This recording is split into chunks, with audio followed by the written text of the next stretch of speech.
Hi, this is Emma from Zelch Family Homestead, and today we're going to make shoofly pie. We love shoofly pie.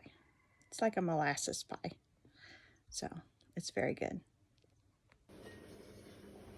Okay, for my shoofly pie today, I have already mixed in a half a cup of brown sugar, half a cup of molasses, and 1 cup of boiling water. See how nice and smooth that is so far? I added 1 whole egg and 1 egg yolk also to my wet mixture. Then I add my dry ingredients. Okay, now to my wet mixture, I'm gonna mix in my dry. Now I've already cut in my butter. I'm sure you know how to cut in butter. You can use a pastry cutter or you can use a fork and just kind of chop it in there and make sure it's kind of crumbly like this. And I've got just a dash of salt, just a little bit of salt. I've got 3/4 of a teaspoon of baking soda. I've got 3/4 of a cup of brown sugar, 1.5 cups of flour,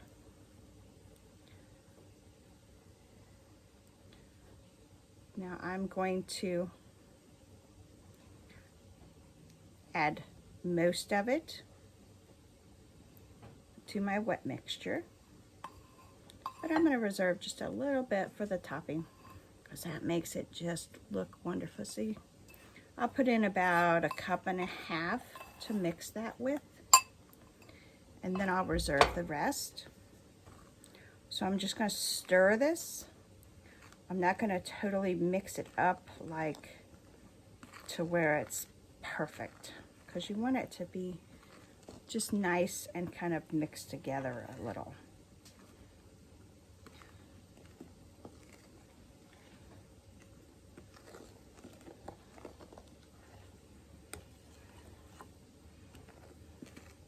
Okay, that is probably good enough. Hopefully you can see that very well.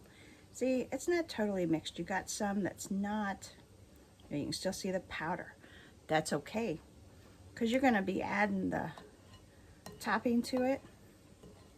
And at the end of this, I will give you a whole list of all the ingredients of the shoofly pie. Okay, now I am doing the edge of the pie crust. Your pie crust does not have to be perfect, and all you're doing is you're pinching the edges to kind of crimp that and make it kind of pretty. You don't need perfect. If anyone thinks you need perfect, at our house, they really don't need to eat then. You know, get it done however you can do it. You could use a fork on the edge if you're not comfortable pinching it off. You can use a store-bought crust if you're not comfortable making pie crust. So we will go over that a different day. I use lard in my pie crusts, and they just seem to turn out very well. I really like them. Now see, that is not a perfect pie crust, but no one's going to go hungry, so I'm very happy about that. Hopefully you enjoy these videos, and I will get better at doing them and setting it up and just being totally one-on-one with you baking. So I'm getting myself used to this, and we'll see how this goes. You know, shoofly pie, that is a molasses pie, like a molasses crumb pie, and my husband just loves molasses. We buy it by the big gallon jug is how we buy our molasses, so we go through quite a bit of that. Like I said, I will put a list of all of the ingredients that I use, and I'll get better and better with my baking videos.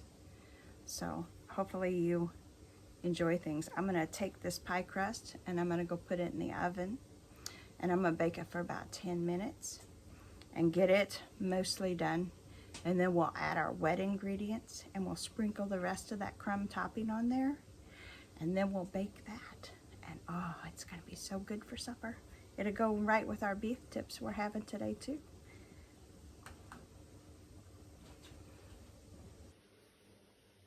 My pie crust is out of the oven now and cooling off just a little bit. Do you see this? It's like a cookie sheet, but it's made for pies. And it's made to keep you from spilling a pie in your oven, creating a mess, and having to clean it up later.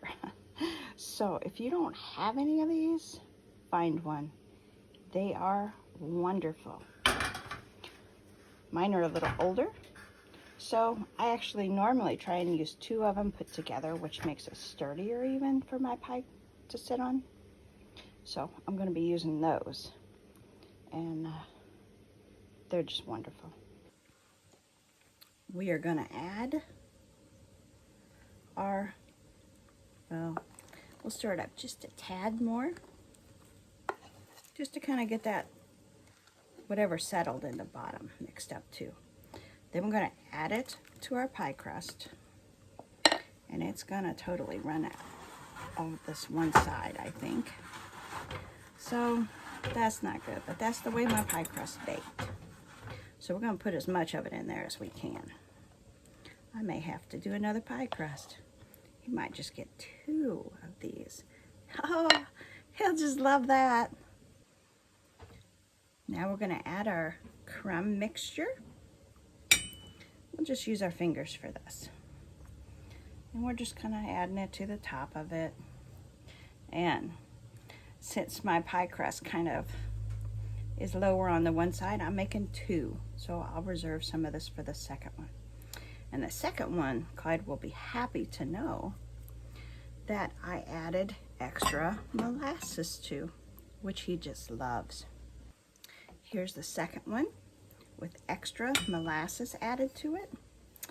And the second one, I did not bake the pie crust like I did with the first one ahead of time. You can do it either way. It kind of changes it a little bit, you know how it turns out. So when we're done, we will compare the two and see just what it does or does not do to have it baked or unbaked.